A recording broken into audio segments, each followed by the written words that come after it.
Good day, everyone. Welcome to the course MEL 205. I am Jenai.Vidz, your rapporteur for today, and for today's video, we are going to discuss all about ethics and dialogues in cross-cultural communication. Let us first be acquainted on the objectives for today's lesson. First, define the key concepts of ethics and dialogues. Second, explain the roles and relationship of ethics and dialogue to culture.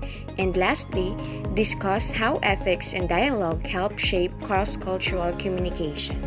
As we all know that cross-cultural communication is the study of how individuals from different backgrounds communicate across cultures.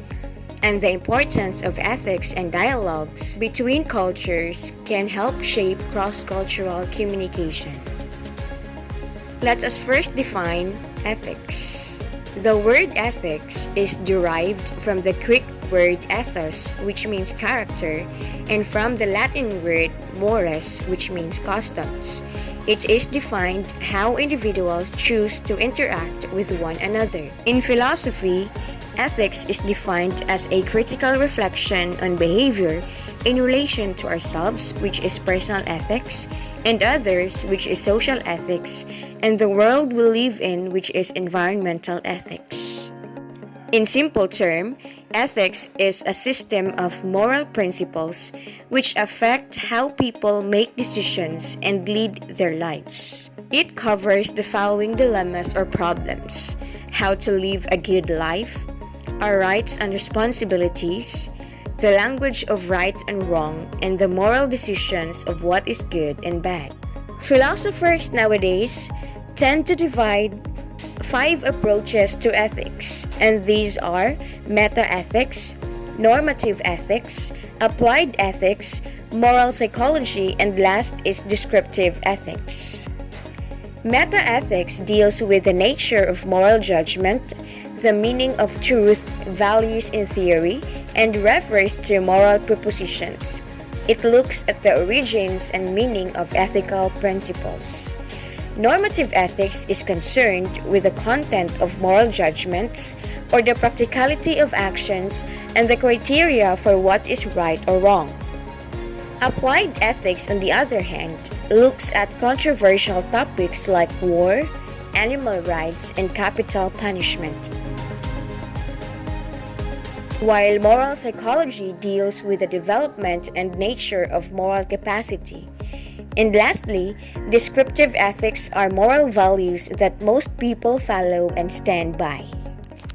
On the other hand, dialogue comes from the Greek word dialogos, which means conversation or dialogue that is derived from the term dia, which means across or between, and logos means the word.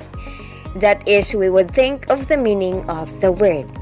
It refers to the interaction or conversations between representatives of 2 groups of people, which is the collective way of opening up judgments and assumptions. To be in dialogue means that participants are not only engaging each other in the light of their different views, but also they are striving to achieve a degree of mutual understanding. How do ethics in dialogue relate to culture? Culture refers to the outlook, attitudes, values, goals, and practices shared by a group, organization, or society. Culture reflects the moral values and ethical norms governing how people should behave and interact with others. Ethics relates to culture in a way that culture is an integral part of ethics and vice versa. The culture of a community impacts its progress, development, laws, and principles, to some extent its policies. Standards and values are an integral part of any culture, and thus, culture is a bedrock supporting every development of it. It reflects the values and morals of a society, and therefore, it plays a vital role in the governance of that society. Cooperation also is easier and conflicts are limited when people share convictions with ethical principles that are embedded or shared worldwide. For example, in some cultures, people may think it is wrong to place your elbows on the dinner table, while in others it is totally acceptable. Some people may prefer drinking tea and others coffee. While we should be tolerant and respectful of cultural differences, should we also accept all cultural practices as morally right? Therefore, the most accepted concept is that culture is a key determinant of an individual's ethical ideology, which affects an individual's inclination to behave ethically. In other words, culture acts as a guideline in determining whether certain practices are appropriate and acceptable. Dialogue relates to culture in a way that culture influences how we communicate verbally with the use of dialogues, such as words, phrases, metaphors, and culture-specific slang between two or more people. It also affects what people are deemed appropriate for conversation based on cultural norms or values present within a culture's social environment. Dialogue between cultures serve as the oldest and most fundamental mode of democratic conversation. It is an antidote to rejection and violence. Its objective is to enable us to live together peacefully and constructively in a multicultural world and to develop a sense of community and belonging. Now, how do ethics and dialogue help shape cross-cultural communication? Cross-cultural ethics is defined as a branch of philosophy that addresses questions about morality, with the concepts such as good and bad, noble and the ignoble, right and wrong, justice, and virtue solving problems between disparate social groups or members. Dini Elliott lists 5 principles of cross-cultural communication ethics, and these principles embody within themselves the bigger good, promotes cooperation, respects individualism, defines the good and the bad, promotes cultural diversity, and values opinions of those who may not have the voice loud enough. These principles are: recognize needs and interests held in common, recognize and agree on what is considered to be intolerable, value diversity over conformity, listen to and value non-dominant culture, or respect minorities, and lastly, when the needs cannot be met, favor the most vulnerable. Additionally, there are 3 ethical approaches to cross-cultural communication which are present and widely accepted in the global workplace, in which it ensures and maintains ethical approach to communication. And these ethical approaches are explicit versus implicit, the use of nonverbal, and of course, language. Most Western cultures, especially Anglo-Germanic and Scandinavian groups, communicate explicitly. That is, almost all important information is communicated in a direct and unambiguous manner, meaning to say, the communication is clear and direct. This style also reflects our ethics, which is to communicate clearly and truthfully without being vague or misleading. Such cultures as Asian, Middle Eastern, and Latin American tend to communicate implicitly. They rely on the context to communicate the most important information and may take relationships and setting into account, resulting in an indirect and ambiguous style. Ethics in these groups require that politeness and avoiding embarrassment take precedence over truth. In fact, for many of these cultures, there is no absolute truth. The avoidance of saying no in some Asian cultures is an example of how these 2 styles can threaten communication. Let us now proceed to nonverbal signals. The use of several nonverbal signals when we communicate, such as touching, facial expressions, gestures, body positioning, eye contact, speech, volume, tone, physical distance, and others, can have different meanings across cultures.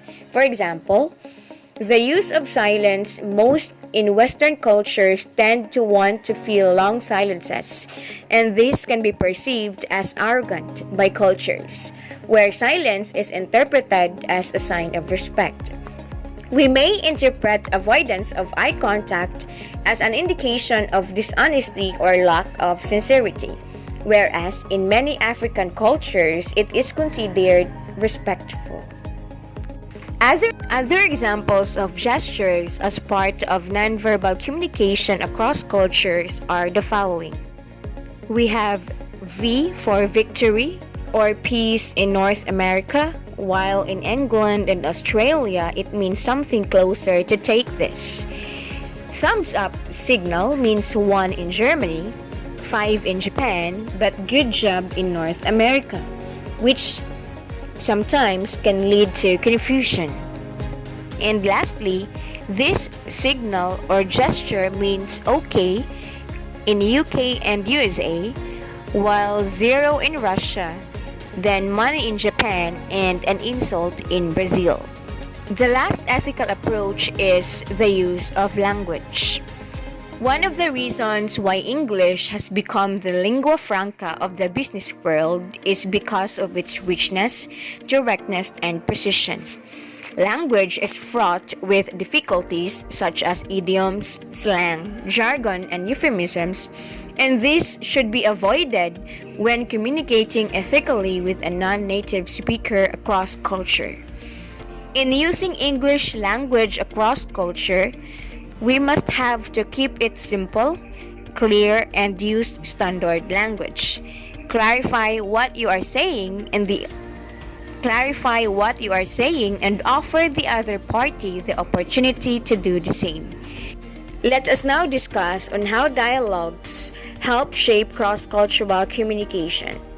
Cross-cultural dialogue is the study of how members of different cultural groups perceive and/or engage in dialogue, trying to understand one another and having a difficult time of it.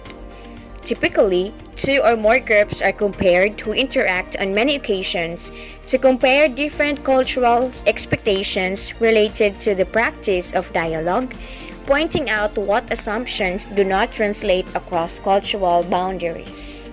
One example of this is that consultants prepare employees of a multinational corporation based in the USA for meetings in China.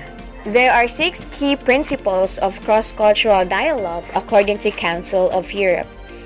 We have the equality, dignity of participants, voluntary engagement in dialogue, a mindset that is characterized by openness, curiosity, and commitment in the absence of a desire to win a dialogue, a readiness to look at both cultural similarities and differences, a minimum degree of knowledge about the distinguishing features of one's own and the other culture, and lastly, the ability to find a common language for understanding and respecting cultural differences. Therefore, the use of dialogues in cross-cultural communication emphasizes cultural groups in conflict, analyzing their separate practices and assumptions to understand difficulties and develop potential resolutions.